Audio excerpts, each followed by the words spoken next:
Well, welcome on in everyone to our Super Bowl edition of the Not from Philly podcast.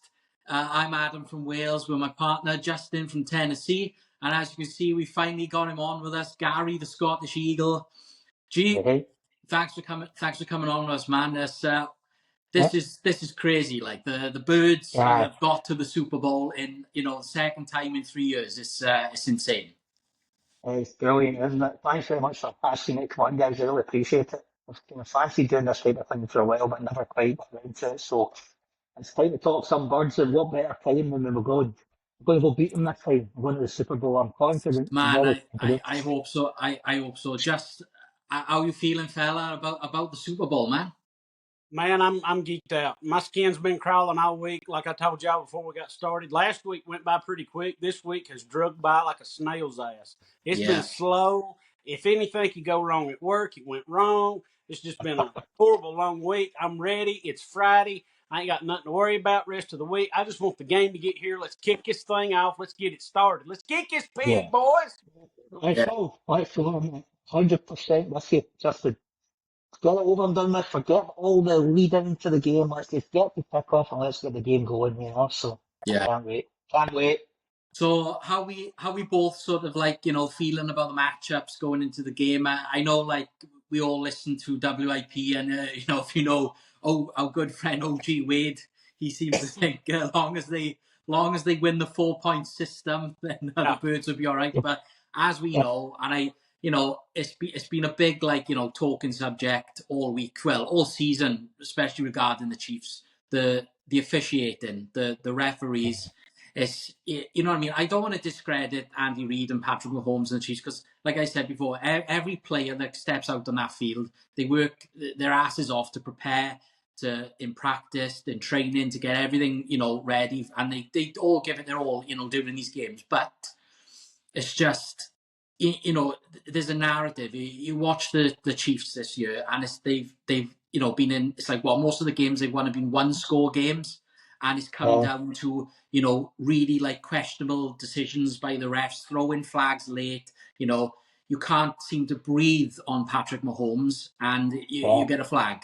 It's getting So, absolutely ridiculous. The cameras constantly zooming up to Taylor Swift in the bloody boxes. I'm sick. I love Jason Kelsey and the Kelsey family to death, but the whole thing is just getting on my nerves. I'm sick of it, and I think I'd like to think America and like the rest of the world, hopefully, are starting to get sick of it because it's just getting ridiculous. And my worry is like, how are we gonna, as good as we are this year, as good as the defense has been, and Saquon and the O line and Jalen is finally finding his rhythm at the right time. It's like how are we gonna compete? Not compete, but like how are we gonna face that and come out as the winners? right. So, sorry, can I get different? Just one thing to say back there, Adam. Jalen, how are we going to compete? How are we going to win? Jalen plays his best and the lights are brightest, right? Yeah, Absolutely 100%. Did it last week, or the last game, sorry, against Washington. Look at the Super Bowl. He was the MVP, even though we lost, right? Reality kicks in.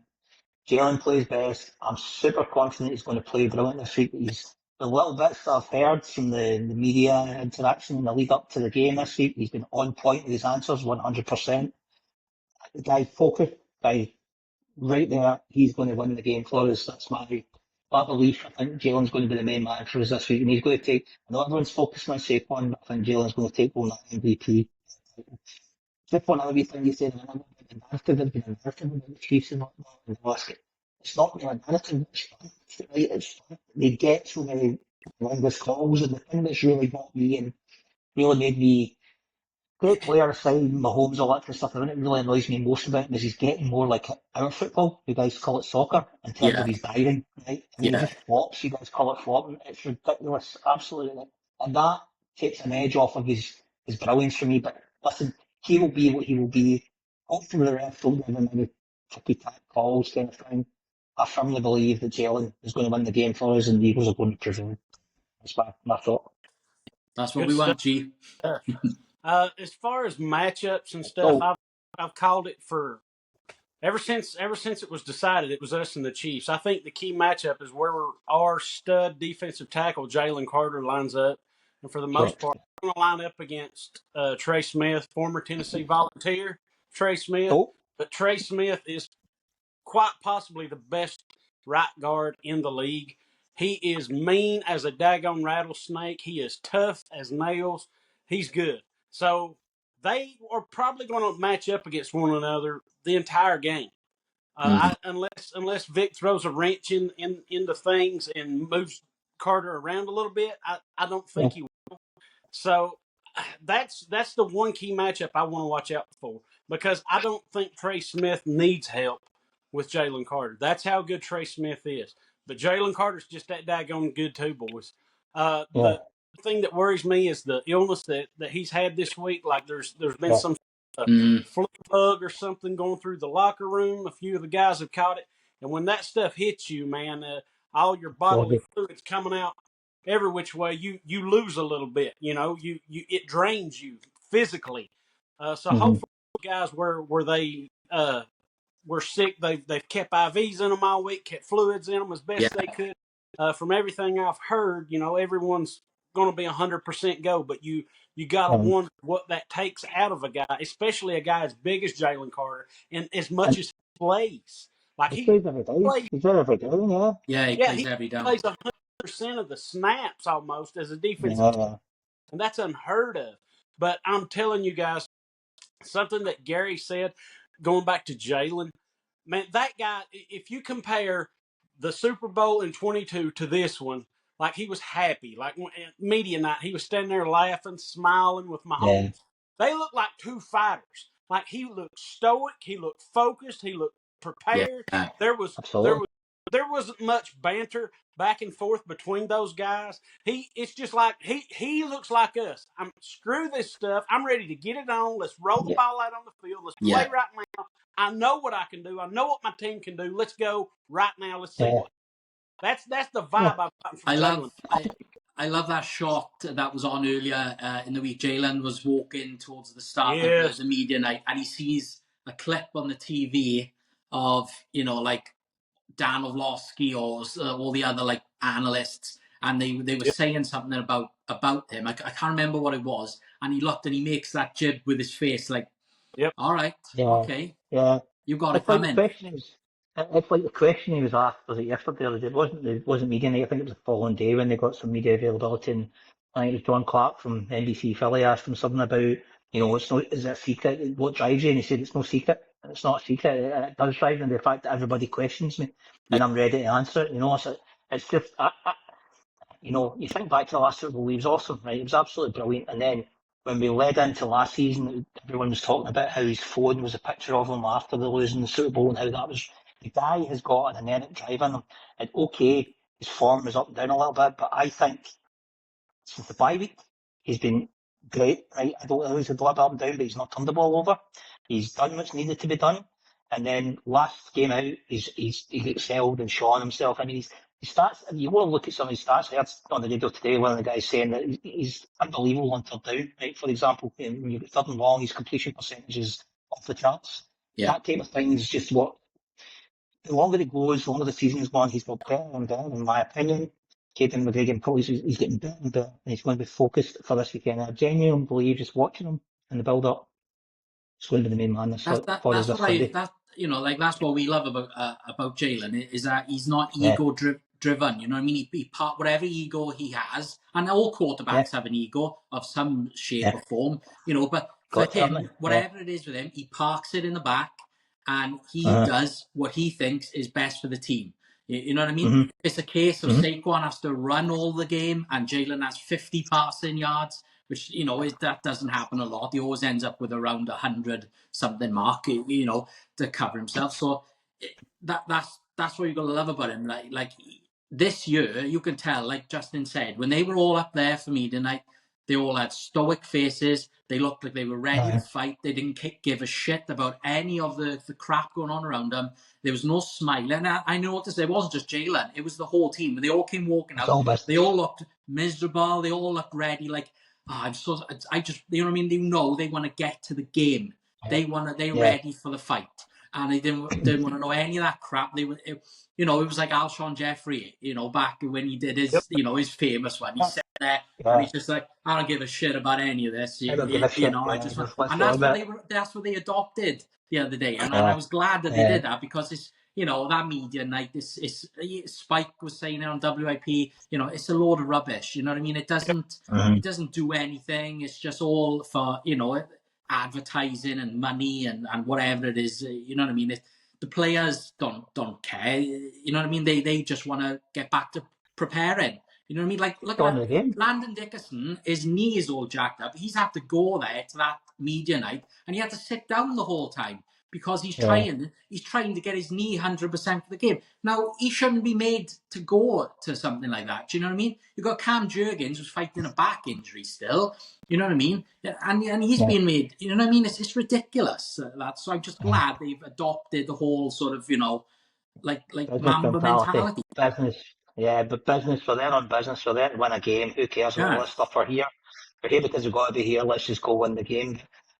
Justin, to your point about Jalen Carter, right, and playing every day and the flu, that, I have to say that a couple of the boys that I'm friendly with over here, we kind of WhatsApp and whatnot. So as soon as I'd seen that he had the flu, I was like, oh shit, this is not good, right? Because exactly what you said. If you get especially a stomach flu, your flus are gone, that's going to affect your stamina during the game, right? And then when I was reading yesterday, I was going, Nolan Smith maybe had it as well, and it's like, yeah, here we go, this is going to be a nightmare. But I think the main thing for me, one of the things for me with Jalen Carter and his placement in the line, right, hopefully he's going, I know he's been full participant, he's supposedly fine, and all this, which is great. His placement, I heard one of the guys on the radio yesterday, maybe an ESP on the radio yesterday, saying that actually against Washington he played left-hand side of the line, left-hand side for a few downs. Yeah. So, I was wondering if, you can't read yourself, I think they're doing it or whatever, but if he does try it, so he's done it recently, he's played that position a few downs recently. If they move him over Caliendo in the game this week, it could be party time, right? Absolute party time. But even if they don't, and this is one of my tips for the unsung hero, and it's tying in with what Rhea on WP said, Milton Williams, right? Milton Williams could have a big game this week. I think he could be one of our main men on defense. Yeah. I don't know what you guys think about that. I think Milton Williams, Moro Ojimo, Nolan Smith, we need all those guys. But yeah, I think it could be a game for Milton Williams. And I think it could be a big game for Jordan Davis. I know he doesn't play a lot of snaps, but let's not forget, guys, that last Super Bowl that we played the Chiefs in, they ran on us. And they ran on us with Pacheco. And now Kareem Hunt is like, ever since he signed on after Pacheco got injured, they've went with him more because he's more of a bruising back now. Later on in his career, he's gotten bigger. Early on in his career, he was a little, I guess you would say, he wasn't as big of a bruising back.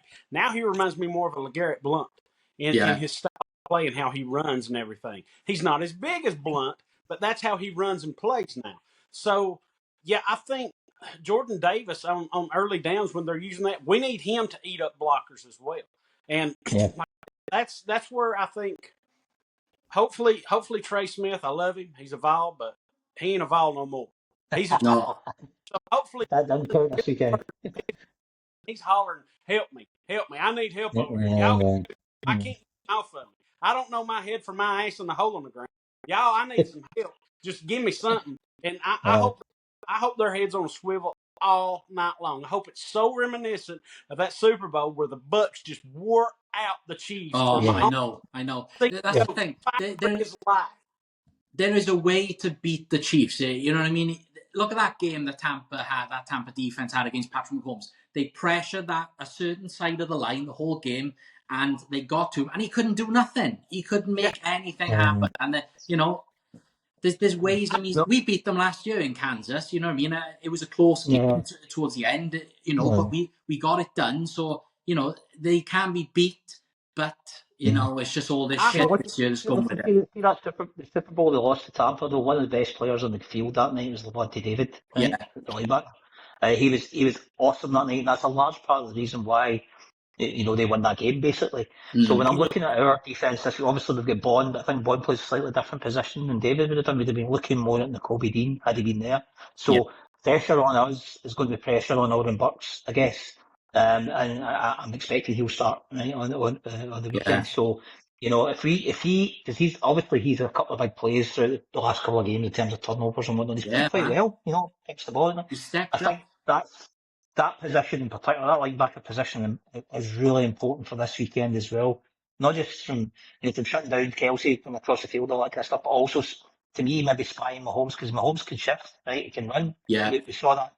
We saw that unfortunately against us in the last Super Bowl, even though he was supposedly injured in the first yeah, half. yeah. Miraculous recovery, in the second half, and he is running. So I think that position is going to be a big one for us this weekend, man, without doubt as well. Yeah, I You know? seen that they had like Brent Selleck training with Yeah. the safeties, the other day, because it was obviously they're going to match up CJ and Reed with Travis Kelce again. But like I said to Justin before, it's like I don't like it when the Eagles put safeties on tight ends because the tight ends always seem to get the better of our safeties. You know what I mean? As physical as they are, Yeah. tight ends are bigger. They're bigger guys. So why can't they find a way to get play Nolan? I know Smith has become like a really good edge rusher this year, but maybe on some snaps, if they, depending on how, the offense is looking, how they think, Travis Kelce's going to match up on that play, if they can get them to be like, more of an off ball and get like Zach Bourne or Nolan Smith to sort of cover them on those plays, because surely they can match Kelce's speed. Kelce's getting older. He's not as fast as he used to be, but He's just a little guy now. he's just He's just an he's over just good at getting open. So there's definitely I think our linebackers can get to him. So I just hope they sort of like have that sort of preparation in mind as well. I don't know, you know what I mean? We're not like experts or anything. We just but I'm just hoping they can change it up a bit because the safeties got beat by Kelce in the last Super Bowl. You know what I mean? Marcus Epps got beat by Kelce. CJGJ got beat by Kelce in that game. You know what I mean? He ran ragged with them over the middle, and I don't want to see that happening again. What do you think, Just? So I think obviously we'd all feel better if Nakobe was healthy and playing in this game, but Orr Burks has played extremely well since he's got the opportunity. He's not had really any screw ups from what I've seen. He's forced the ball out a couple of times. He's sure when he's tackling, he's squaring guys up when he brings them down. He's not arm tackling guys. But yeah, I would agree. I wish we could have a linebacker who could, because like you said, Kelce isn't as fast as he used to be. He's lost a step or two, and he's probably not as fast as he was, even last year when he ate Orr Burks' lunch in that Super Bowl after Burks had injury to Greenlaw. But I really think like what they were doing with Selleck, because Selleck, he's been retired since we won in 17-18. Yeah. He retired that. I think what they may have been doing, because Selleck's nowhere near as fast as probably what Kelce is now. I think what they were doing, they may have been using Selleck's body type and his size to get those guys leverage, like how to play against leverage against someone that big and that nimble. Granted, Selleck's nowhere near as nimble as Kelce is. He's been retired for several years, but he still knows the position. He still knows how to play. He still knows how to use his leverage to get open on stuff. And I would say that's what they were doing with Reed and C. And even I heard that Cooper DeJean was even covering him as well, because Cooper DeJean's kind of taken over that Malcolm Jenkins role a little bit as he lines up a lot sometimes, and sometimes he lines up kind of as a linebacker. I'd love to see Cooper on Sunday scoop up Travis Kelce and smash him down. Get that fucker down. Boys, give it that right. Yeah, I would love it. I want to see Taylor Swift crying up in the fucking box. It'd be good to see. Yeah, that'd be great to see. The closer it gets, and the more I think about it, we have the number one defense in the league. Number one. The number one defense, when they're in the Super Bowl, have an all-time record of 10-2. The disrespect this team has seen all week across the board, not just Saquon, not just Jalen, not just the defense, because nobody's going to disrespect our offensive line. I guarantee you, every team in the league would take our offensive line as a whole over theirs. Now, you could pick and plug, I would take Trey Smith as right guard over Mekhi Becton. I would. That's goes without saying. But the disrespect that Zach Bond has seen, that Quinyon Mitchell got in the voting for Rookie of the Year. Jared Verse, he may have he may have had a few more sacks and stuff. And if Quinyon would have come up with a couple more picks, it may have been closer. But Zach Bond, 5th as Defensive Player of the Year, and his stats were better than that of Luke Kuechly the year he won Defensive Player of the Year. I hope these guys are listening. They're watching, Yeah. and we're coming for it. You Guy, no idea what you're in for. I hope they just come out and beat their damn eyes shut like the daggone Seahawks did the Broncos that year. I mean, Yeah. out of the gate. Sorry, So, no, it's cool. Listen, I'm with you 100%, man. I'm loving it, right? But I think you're right as well, right? What you're saying there ties into the whole narrative about business, laser focus. We don't care about any of this shit noise with the media. Yep. We just want to get to the game because we know we can dominate and we're going to be them. We're going to do all it. I genuinely believe that's the mentality we've got and the mentality we're going to take forward. The disrespect has been ridiculous. And when you're talking about disrespect, don't dare talk about the coach, right? Because that guy's great. No, you beat me. Oh, You beat me to the punch. I'm Now, sorry. just I know that. I'll explain to everyone listening as well. If you follow Gary on Twitter, he's had a long-standing issue with Nick Sirianni. Okay, and it's not just been this year; it's been the last couple of years. And don't get me wrong. And I mean, look, we've called out Nick on you as well, and I have as well. I've said to you, is he perfect? No. And the start of the season, we were watching that Jags, it was just after the Jags game, me and Justin started doing this. And it was like, I was going back and forth. I was like, what the hell is Nick doing going for it on 4th down all the time? You know what I mean? I don't know if that played into Jake Elliott's problems down the stretch. I don't think it has. But, I mean, Nick's got this great winning percentage now. He's not perfect. He's going to do dumb things in the future. I hope he doesn't do dumb things in this game. But no, let's not jinx it. Let's not jinx it. To think back to where they were, last year and how everything broke down, and obviously Nick definitely would have played a part in whatever was going on behind the scenes. We don't know. We won't find out what happened that year for maybe another 10 years when they're all retired and they all start doing podcasts like this. You know what I mean? That's when you tend to learn about this stuff. And there were so many problems, and to think, what Nick has done now, he's got them, like you said, Gap. He's got them wired now into this the makeup that he wanted them to be. You know what I mean? Just all business, grow every single day, and it's just brilliant to see. And so he's got, he's played a role in this. He's got them to the Super Bowl as well. You know what I mean? Listen, he's played a massive role in it, right? So I guess, stepping it all back, right? My major contention was I don't want to talk about last season too much, but the inability to arrest decline last season after such a brilliant start. Entirely a management thing, and for me, entirely a coaching thing that wasn't able to do it. So that's why coming into this season, I was pretty harsh with him, thinking we're wasting a year. I think I tweeted that effect. It's just a waste of a season. We should get rid of him, blah, blah, blah. But the season started the same way. We go down to Tampa week 4, whatever that is, and play exactly the same game, more or less, as it played at the end of last season. And it's just like nothing has changed. We're not learning. He's not. Yeah. And then it changed. And then we had the bye week, and all of a sudden they come out of the bye week, and genuinely has to be said, man, the guy, especially when we win on Sunday, because we're winning on Sunday, when we win on Sunday, I have to say that, you talk about respect. He doesn't get any respect for Coach of the Year and all that kind of stuff, overlooked by guys.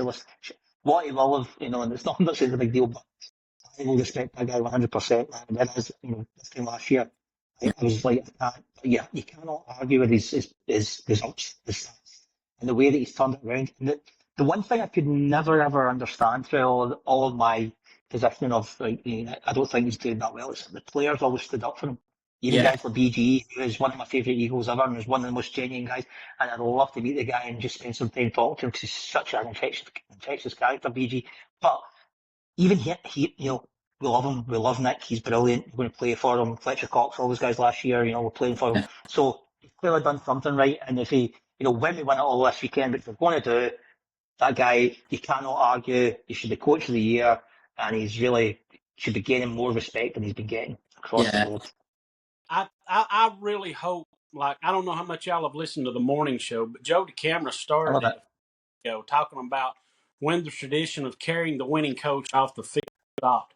I heard it. I heard him. Yeah, He spoke to Mike Quick earlier this week about that, asking him right. like, hey, what do you think about that, Mike? Mike said, "Oh, I think it's in the works. Like these guys know what Nick has been through as a Yeah, coach. Like Harry said, he's not been everyone's cup of tea, I guess you would say.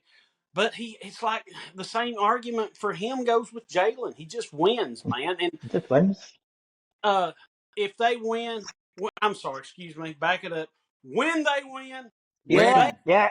When? believe that the two biggest guys on the team, which is Jordan Mailata and Jordan Davis, both of them like 6'8", put Nick on their shoulders. Those big Yes. some bitches carrying him off the daggone field, and he has to lean down to shake Big Red's hand and say, "Hey, I got you this time, guys.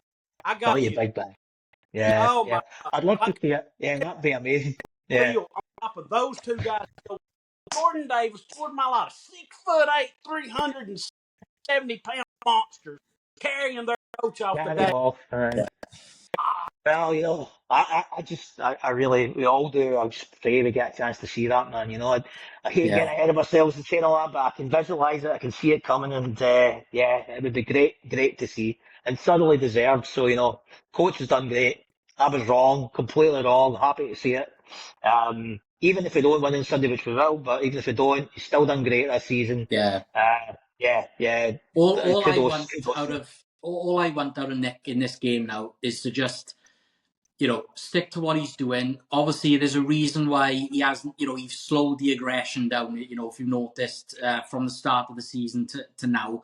And I just hope he sort of sticks to that. But obviously, there could come a moment in the game, like it did in 2022, where, if you remember, he decided to Yeah, punt instead of going for it but, on that fourth yeah, down.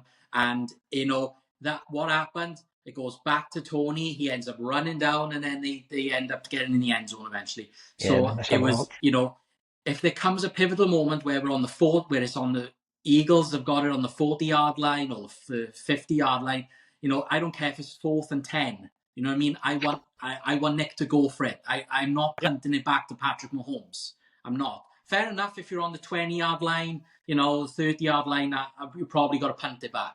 Unless it's very short yardage, you know what I mean? Like 4th and 4, 4th and 2, where you Yeah. can touch push or whatever, give it to Saquon, But Mhm. I just hope Nick, you know what I mean, does show, if there's a moment like that in the game this time, I hope he shows the aggression at that, moment where he'll need I'm to. I'm sure he will. I'm sure he will. I'm sure Yeah, he's learned, he's matured, and all that kind of stuff. I'm pretty sure he will this time. He knows. And I guess the other good thing about that as well is I know he has to make the decision in the moment. He's got mm, two really solid coordinators there to support him in that decision as well. Whether it's on defense or whether it's on offense, a lot yeah, of experience in the two of them now as well, right? As opposed to maybe even last season or even the season before, really. So I think I'm pretty certain that he will. And this game's probably going to come down to that. I think it's going to come down to those types of plays, those big moments, yeah, because obviously they're two of the two big teams, right? And they're very well matched, evenly matched. And these are the moments that change games like this.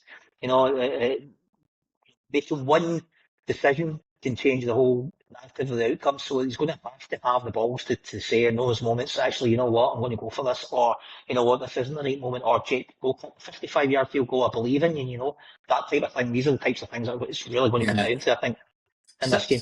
something I want to touch on is obviously it looks like Kellen Moore is going to be the Saints coach after the Super Bowl, and I'm sitting here thinking I've said it a couple of times. How is any of these jobs that have been out there during this time been more attractive than the Eagles? Obviously, if he's got that ambition to be a head coach, that's fair enough. Most coordinators do end up wanting to be. Sirianni was a coordinator, you know what I mean, at different times and stuff, and Yeah. assistant coaching. That's what they want to strive to. But I mean, there's this thing that's come out about the Saints this week that they covered up some sort of scandal, like some sort of abuse scandal or something. And it's like, Mhm. why would you want to go to a team, that's got that lingering over them? They're in cap hell. They've got old players. You know what I mean? You've got to rely on trying to grow Spencer Rattler as your quarterback, unless they're going to draft a quarterback. And it's like, I don't know. And my other concern is, like obviously Jonathan Gannon, his mind was too busy in up the Cardinals' ass in the last Super Bowl, and he fluffed that up in the second half. And I just hope that Kellen Moore just goes out on Sunday and sticks to what he's been doing with Jalen and Nick, and you know what I mean. They just stick to the offensive plan, and he just gives it everything he's got for the team. You know what I mean, to show why he wants to be a head coach. I guess you know what I mean. If you at least do that for us, you know what I mean, before you go. I just hope that happens, man. That goes back to something that James Seltzer has said that I agree with wholeheartedly. We have a certain section of the season set for free agency. So if you want to fire your coach, 6-7 weeks into a season and make the defensive coordinator the interim coach because you think he could be a head coach, okay, that's fine, whatever. But if you fire your coach, just know you cannot interview any other coach until their season is done. That's including playoffs across the board. I want guys during the bye week if they're the number one seed. I don't want guys interviewing during the bye week before the Super Bowl. I don't want it for any coach. I mean, any of them. Because you cannot tell me that it's not a distraction if you're an offensive or defensive coordinator and not 100% of these guys' dream is to be a head coach. I'm sorry. It ain't, I just want to be a head coach. I just want to be a coordinator. No, you want to be a head coach. That's your dream if you get into that profession. So there is no way you can be 100% dedicated to your current job while you're out here interviewing for all these other jobs. The NFL really needs to step in and do that because it's fair for all these teams that are in the playoffs in general. Not just what we're facing yet again, but just any team. I wouldn't care if it were the Lions in the Super Bowl against the Chiefs and it were Ben Johnson, who everybody knew was going to do the Bears' job. Like they can't hire, but like everybody's guy. I wouldn't like it for anybody. It's really unfair. It's something the NFL definitely needs to fix. Justin, you're absolutely right.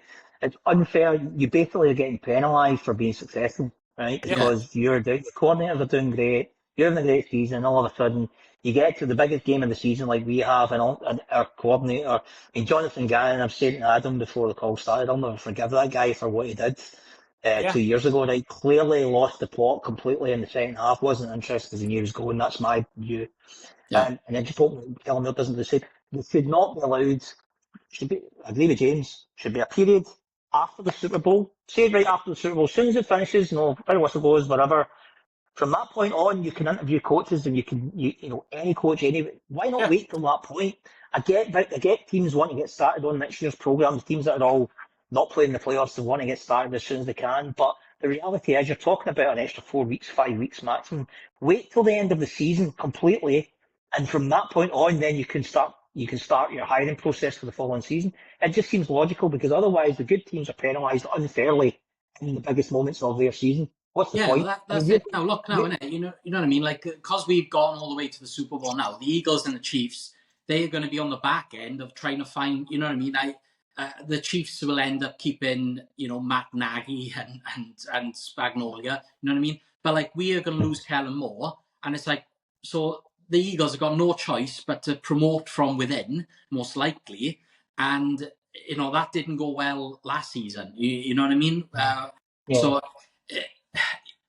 And plus we missed out on like the Eagles probably sent people down to the Senior Bowl and stuff and these other college draft games and stuff, but it's like they can't give it their full attention. You know what I'm saying? So you know what I mean? It's it's not a good scenario for anybody, right? It's in the playoffs, but at the end of the day, right, the reality of that is I haven't really spent a great deal of time worrying about Kellen Moore, honestly, this week, because I'm more worried about the game, right, rather than next season's problem, effectively, right? It's the next season we need to really, as soon as the third whistle goes out, we need to start worrying about who will bring in. The third Frank Reich's name being mentioned again, and it doesn't matter. Right now, focus solely is on Sunday. Get Sunday done, get Sunday won. Let's get on, let's celebrate, have a parade, and then worry about further on down the line. That's what remains. They shouldn't be able to to interview and whatnot when we're still playing.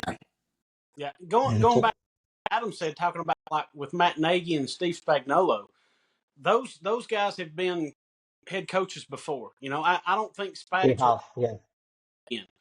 Matt Nagy, his career in Chicago was not very good. He may get another shot eventually down the road, but they don't have to worry about that. And that's the thing. Like, if you're going to get another offensive coordinator, like everybody keeps saying Kevin Patullo. Yeah. Okay, fine. You want. These guys have been loyal to you. They've been in your organization. Man, to me, I'd much rather go get another Vic Fangio. Fangio had his time. Yeah. He knows he's not going to be a head coach again. So I would sign up for Frank Reich to come in. 100%, Justin, I'm with you, yeah. Or Dougie P? I don't think Dougie P? I don't think he would. But like with you could keep a lot of the stuff that Kellen Moore does. You could keep some of the verbiage. You wouldn't have to change everything. Everybody goes back to like, well, Jalen's had to play with a different offensive coordinator. Okay, Baker Mayfield's had a different offensive coordinator 8 years in a row. 8 years in a row. And Baker Mayfield just had a career year for himself. Yardage, touchdown-wise, and everything. So, I mean, if it were me, yeah, Kevin Patullo, he's been there for a while and everything. I would go get Frank Reich. Frank Reich is never. He's got a relationship with Sirianni as well from Indianapolis, hasn't he? So, he's got a relationship with the Eagles.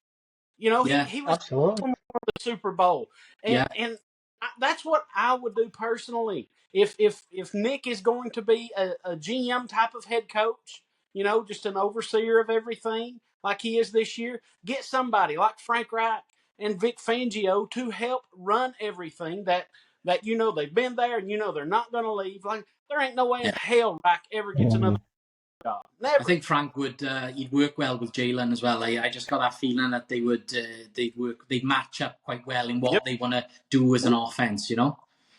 When did we draft Jalen? Was Frank not still there when we drafted Jalen? I'm getting confused. He was after it, was it? When did he leave? He left after the Super Bowl year. Yeah, whatever. I mean, I think you're right. I think the principle of him being good for Jalen's development would be correct. And also, as Justin said, he wouldn't be looking to leave again. Now, he's had his shot at the head coach thing. I'm pretty sure he'd be there for the long term. But again, I maintain that's for next season. Like, if we win the freaking Super Bowl this weekend first now, I'm going to spend some money in 2 seconds. Let's get it one. The Gary's gone to get another drink. No, man.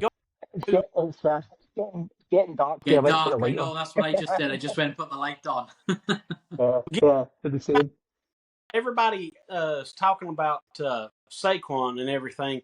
Guys, I agree with something Gary said. I think Saquon is going to have a big game, and I think he will go for over 100 yards rushing. But I think it's going to be a huge game for Jalen Hurts. And you go back to the last 3 DeVonta Smith has played against the Chiefs. He's had massive games against the Chiefs every time we've played. Super Bowl, I think it's 3 games. He's been over 100 yards, got like 3-4 touchdowns. And they only, in my opinion, have one good corner. And one good corner would cover up A.J. Brown, DeVonta Smith, Dallas Goedert. And watch out for Dotson, guys. He's been quiet all season. I'm telling you, there's something. Dotson's going to have a big catch who's the guy from the last Super Bowl? Oh, no, is it Quez Watkins?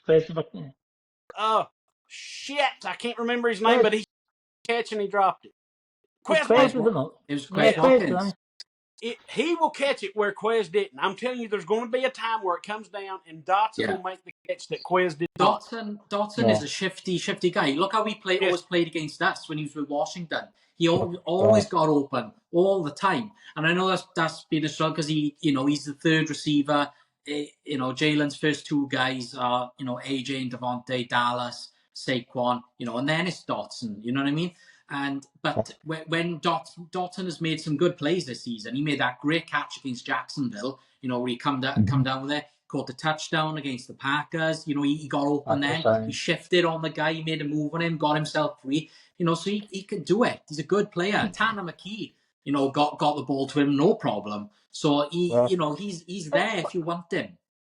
It's going to be hard in our offense to be the guy who's going to get a lot of catches anyway, considering the amount of talent we've got with AJ and Devontae.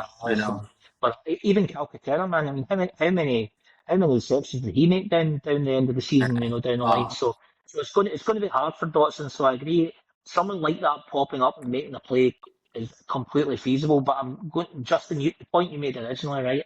I think Smitty's had an understated season, right, by his standards. The guy, to me, the guy is just a superstar, right? An absolute superstar. He catches basically, with the exception of the Washington game, he Yeah, catches everything that's thrown his way. yeah, And I can foresee a scenario where he catches the winning touchdown this weekend from Jalen. I can easily see, I know we all can, it's not really stating a great deal, but I just think he might be, you might have hit the nail on the head there. He might be the key guy for us this weekend um, with a big game. So I just, we all pray that that's the case again. You know? yeah. Keep those I, fingers crossed. I Like don't like know they if said, like they said, like Jalen said last week, they took let him take the straight jacket off a little bit. You know what I mean? yeah, Do that again. Uh, Well, you're gonna have to do that in the Super Bowl. You're gonna have to let Jalen throw if he wants to throw, but obviously within there's, reason. Stick to the run yeah, game as well. Don't lose. What's got us here. You know what I mean? Run the no, ball, definitely. tire the Chiefs out. You know what I mean? And then you play off of that. You know what I mean? Seth Joyner says it Yeah. all the time. It's so. Hopefully that's what they'll keep to this week now, and obviously let Jalen have a little bit of freedom when he needs it. I like what There's, Mike said on the morning show this week. This is it. Like there is no there's no tomorrow. tomorrow. There's no tomorrow. Yep. What you work for all off season, all preseason, all those workouts. This is it. You've made it to this point. That's for the players. That's for the coaches. That's for everybody. There is no tomorrow. So you leave everything out on that field. You Yeah, don't take no just like the punt we were talking about earlier when he punted in the last Super Bowl. He should have went for it. He ain't Yeah. doing that, guys. I'm telling Yeah. you, Nick He's going for ain't it. doing that. There, watch out for a trick play. I'm telling you, we've not run a trick play all season. I think if we No, can, you're if we right. can some sort of a trick play, because they said Kenny Gainwell's ambidextrous. He can throw left or right-handed. Watch like for a little toss sweep to the left, and Gainwell throw it left-handed downfield, something like that, guys. yeah. I, I, I can't contain myself. Like the more I talk, the more fired up I'm getting, guys. It's Yeah. impressive. Justin's ready to put blood on the grass. You're making me no more. You're making me more nervous, man. I'm just I just want to get to the game. I just like I have never gone into a Friday evening wishing it was Sunday evening I instead, right? And know, I'm doing I it this know, time. I It's know. like hell with the weekend. I don't care about the weekend. Just get me Sunday night and let's get on with the game. Yeah, Because Well, as you see behind me, Gary, I'm a huge movie yeah, buff. I ain't even a yeah, quarter of my stuff and memorabilia and everything. So I mean, uh, I movies when, especially like this time of year when football dies down and everything. So I came downstairs last night and watched one movie, and I was like, it was kind of a downer movie. I'd never seen it before. I said, I need something to pick me back up. What did I right. go to? Rocky 3, boys. Rocky. Rocky, Oh yeah. I knew where Rocky.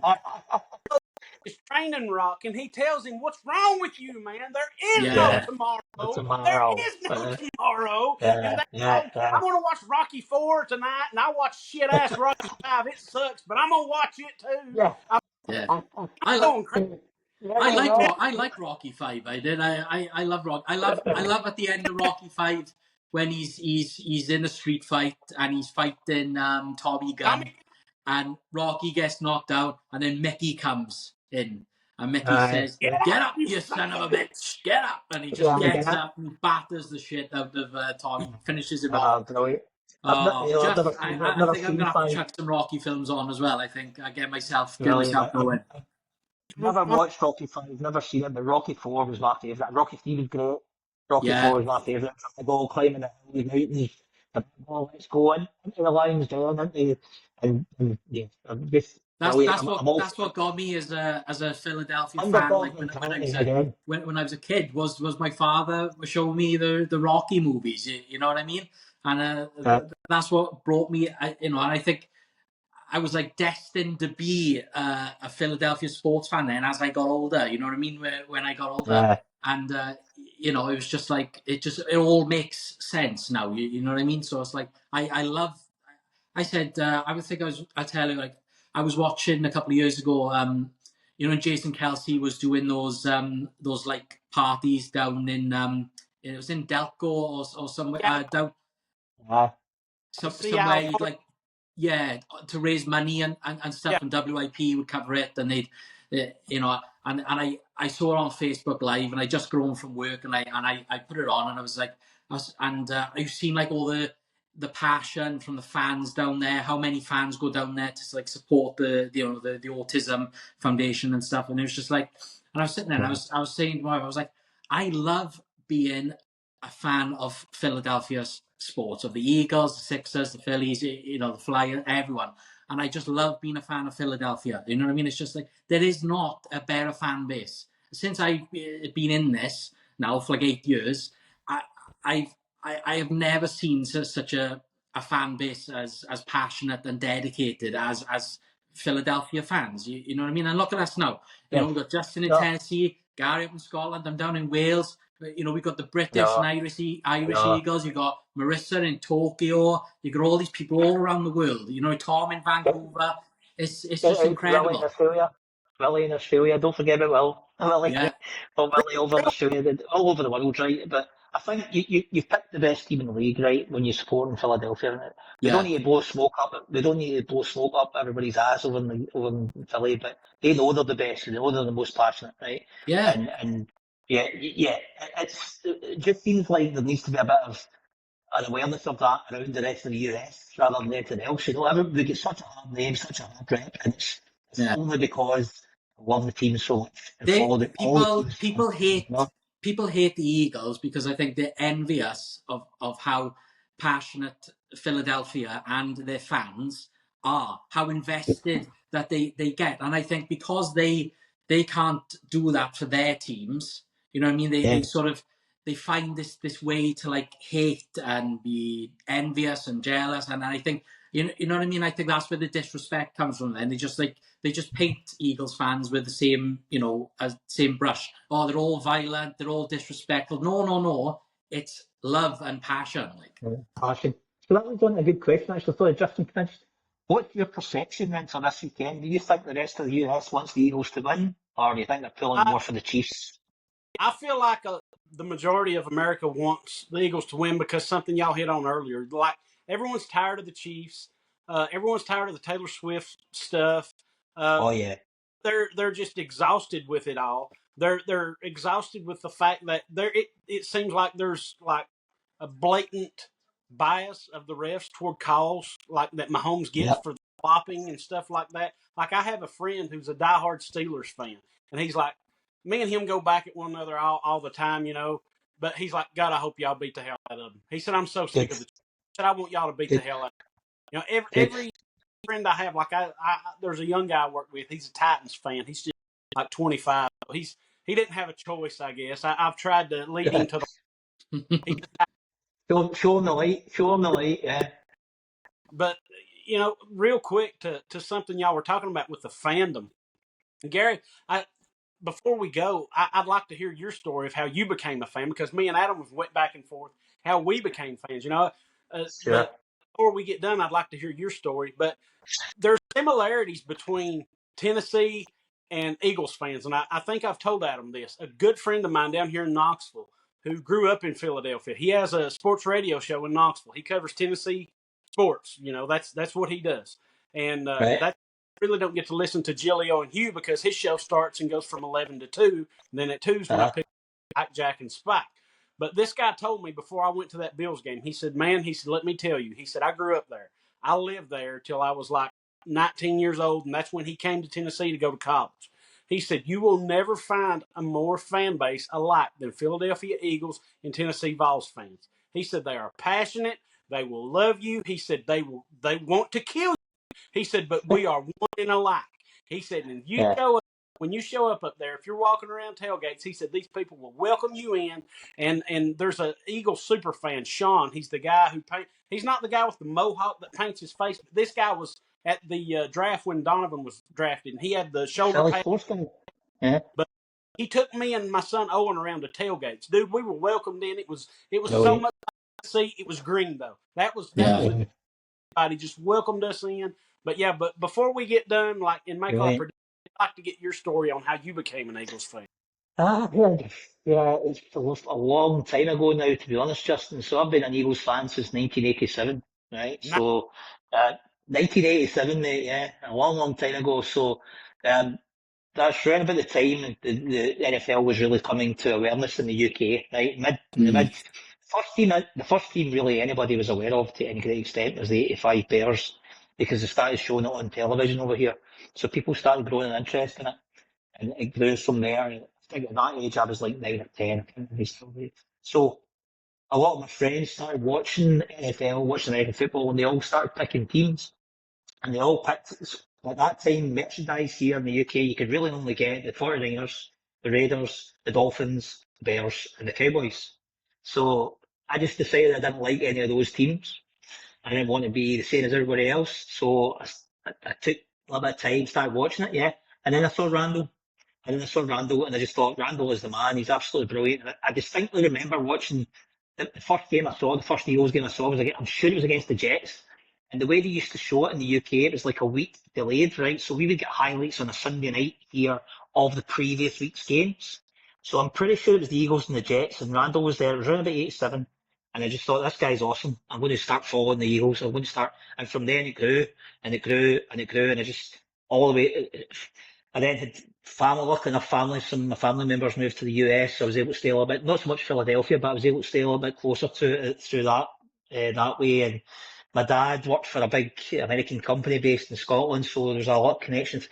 So Philadelphia just was in my heart. Now, I will say, when I started off at that age, I chose one team from each conference, and I liked the Houston Oilers as well, right? My brother had lived in Texas, so I'd liked the Houston Oilers as well. But when the House of Pain game happened, that was it for me. I was deciding, right, the Eagles are my team. So ever since then, it's just grown and grown and grown all through my life, and I followed them. I think not long thereafter, probably early 90s, Justin, we had I played basketball for the high school here, and we had a coach come from Philadelphia to teach us, or to train us. He moved to Scotland, right? Completely accidentally. We were going to train him one day. We knew there was a coach coming from the States. We didn't know where he was coming from or any of that kind of stuff. And I practiced, the first practice he was at, he showed up, and I had my Randall Cunningham jersey on at that time, right? That's what I was playing basketball with. And he came in and he nearly fainted. He was like, what? How? You know, I'm from Philly. What's? So I just get, from then on, he still lives here now. I still see him every now and again. We still interact and talk about the Eagles all the time. And That's awesome. that's just kind of the background to it, man. So it's just really grown since then, really. I've just been a fan every single year, following them closely every single year in my heart. I think there's something fundamental in what you said as well, though, right? In terms of Glasgow and Philadelphia are very similar cities, right? So Glasgow's my local city. It's a very kind of working class, you know, hard work, tough, gritty downs city. That people just, you know, they take you completely face value. Don't be a fake, don't be a phony, be real, and you'll go on well. And I think that's very much what Philadelphia is my experience anyway. So I think the team that I like in Glasgow in terms of my sports team versus the Eagles, very similar. I think it's just synergies all the way through, mate, and it's right in there. As far as I'm concerned, it's right in there. You know, Yeah. that's my story. Go Birds. Go Birds. Love it. Go Love it. Birds. Yeah. No, it's just fantastic being I love the Eagles. I love Philly. We've all been out there at different points, and like you said, you know, they're a gritty blue collar city, and you know what I mean. They welcome you in, and you know, the passion, the history is just fantastic, and then, you know, with the teams that go with it, then it's just awesome. You know what I mean? Like, I can't wait for the Phillies to start back up now in the spring, and you know, that'll be interesting. And but yeah, Spring training's next week, isn't it? Is next week it starts after? I think spring training for the Phillies starts next week or something like that. Yeah. Spring training. Justin's nephew is with the Dodgers. Yeah. Oh, really? Very good. Really? Right. Oh, very good. He's Dodgers organization. He was drafted right out of high school, and last year was his first year, but he had to have Tommy John. But he went to Arizona a couple of weeks ago to get ready, and he's getting ready. They're going to ramp him up. He's going to get to pitch this year for the first time. So he was throwing 97 when he left to go back out there. Wow, jeez, wow, 97 fast. Yeah, he's got a future then if he's throwing 97 fastball. That's for sure. Jesus, you have to let us know when he's playing, Just, and I'll say I got the MLB network, like, so I'll have to keep an eye out for his Watch it. games when he's the spring training and stuff. Hopefully Yeah, he'll get so caught up someday and y'all will get to see him. yeah, Hope so, mate. that'd be Hope so. awesome. And then Cool. he can trade into the Phillies. Oh, I was praying the Phillies would get him. Like Jack thought I was joking with him because I was telling him about my nephew and everything. He's like, "Yeah, sure. Some kid from Podunk Town in Tennessee. I'm sure he's going to be good." And then I sent him the video. Like, holy hell! He said, "Why?" Very good. I said, "I have. You've just been ignoring." Brilliant. So Brilliant.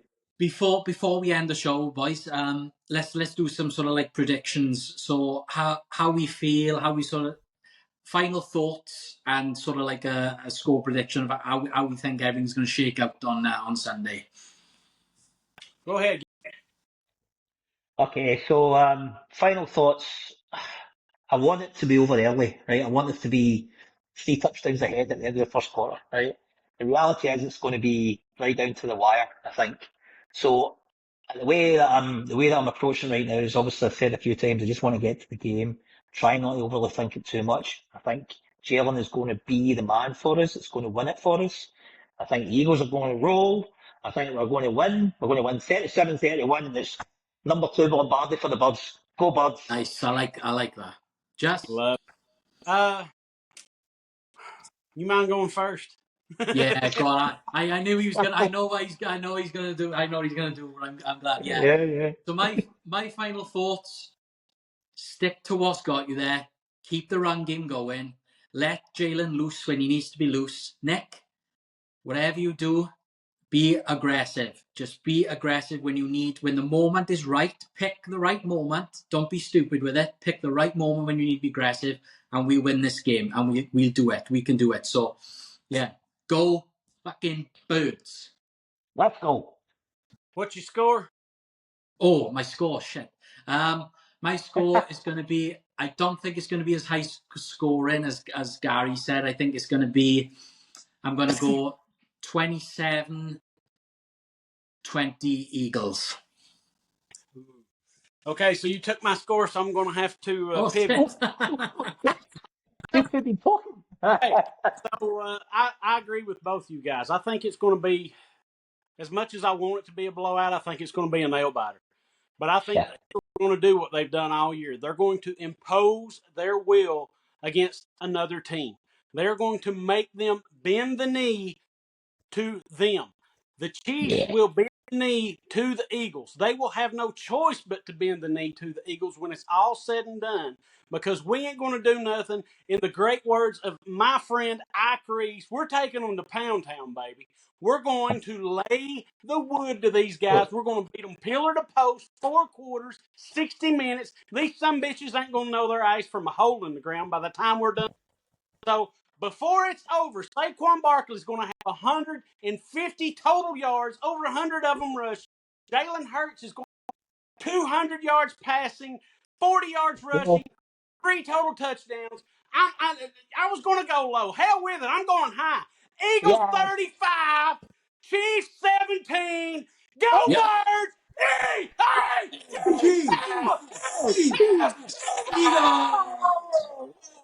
Go Birds! Go Birds! Go Birds, everyone! Let's do this. I'm Fly, sweating, Eagles, boys. fly! Thanks everyone for tuning in. Go Birds! Go Go Birds! Birds. Hey, I love y'all. I mean it.